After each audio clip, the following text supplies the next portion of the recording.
Welcome home to St. Anne's.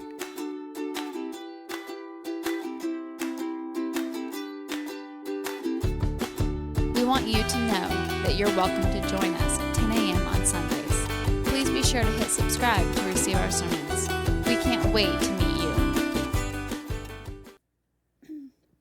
Oh, goodness.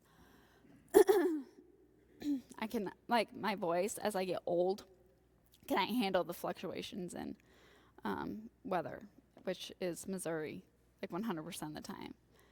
Don't like the weather, wait 5 minutes. All right, so,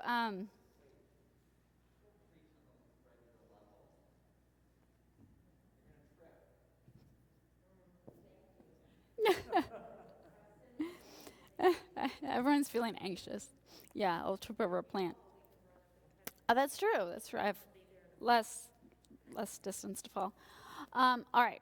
So today is the last Sunday of Christmas season. And I'm just going to name the elephant in the room because I feel like it's evident for all of us. There's a sense of letdown after Christmas. The tree comes down and you go back to school, and maybe you did or didn't get all the gifts that you wanted, and you've got to take things back to Target, and everyone else is taking things back to Target, and then they're like, we want the receipt, and that's not the receipt, and there's just this kind of bleh feeling after Christmas sometimes.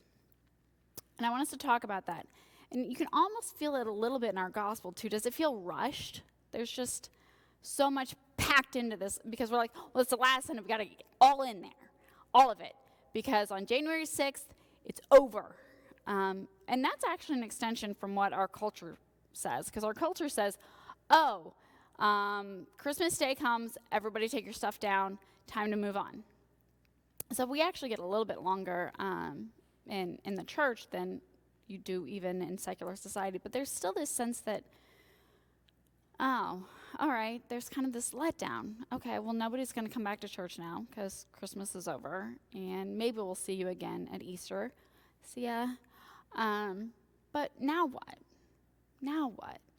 And you even kind of sense this in Joseph in this story of the wise men are gone, and now what? Now what do I do with this wife that isn't really a wife 100%, and this baby that's not really this son that's not really my son, but I'm kind of the backup dancer to this family that I got put into, and now what? Now what do you do?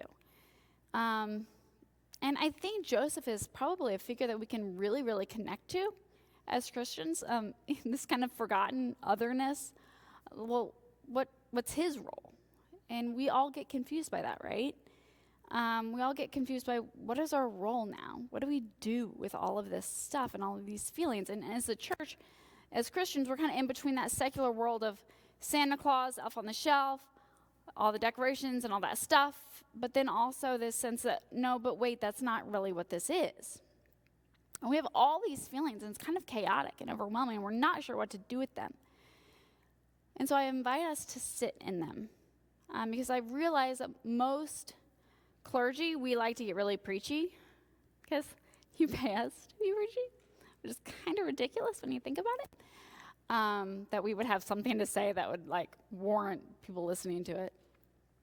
I just want us to sit in this discomfort and this confusion and this chaos, because you and I as Christians are called to sit in this discomfort, to be pulled between these two different worlds. This world of the secular world, because we're not some sect that, goes out into the desert or the wilderness by ourselves and avoids the rest of the world. That's not what you and I are called to. We live in a secular world, and that's okay. That's not a bad thing. But we also feel all these Christian things that we're not really sure what to do with all the time. We're called to proclaim the gospel. We're called to love sacrificially and enormously and without abandon. So what do we do with these two worlds that you and I are called to live in that pull themselves apart? Who are we called? We are the Joseph. We're confused. We're not sure. We're going to Egypt. We're not going to Egypt. We're going to Bethlehem. We're not going to Bethlehem. We're going to Nazareth. Where are we going? What do we do with all of this stuff? We're confused and it's chaos and we're not sure. And you want to know what? That's okay. That letdown, that feeling of I don't know what to do now. Do I take the tree down? Do I not take the tree down? Do I take the lights down because the weather was finally okay to take the lights down? But yeah, Christmas isn't really over and the lights are pretty and I don't know what to do with all of that. So this Sunday, I ask that we breathe and we sit in that discomfort and that chaos and that unsuredness and be okay with it. Because you and I are called to unsure. You and I are called to not really knowing what to do next. And that's an okay feeling. We're not going to be there forever. We're not going to be in this in-between place forever. We'll change and we'll know where we're going. The wise men are gone, but Joseph does figure out where he's going and what he's doing. He does figure out his role as father of Jesus, but also son of God in his own son. That's confusing. That's really confusing. Can you imagine trying to figure that out all the time? That's okay. It's okay to be confused. It's okay to not know what to do. It's okay to be in church in your jammies, curled up in a comforter. It's okay to be here with just a few of us figuring this all out, being like, I'm not going to fall on this ice / whatever it is out there. It's okay for us not to know where we're going and what we're doing. It will not last forever. It will come and it will go. And pretty soon, we're going to figure out the angels, we will get the messages. We'll go where we need to go. We'll proclaim what we need to proclaim. And God will be with us in whatever form God is with us. So today, it's okay. Be still, be calm. God is with us. We'll figure it all out.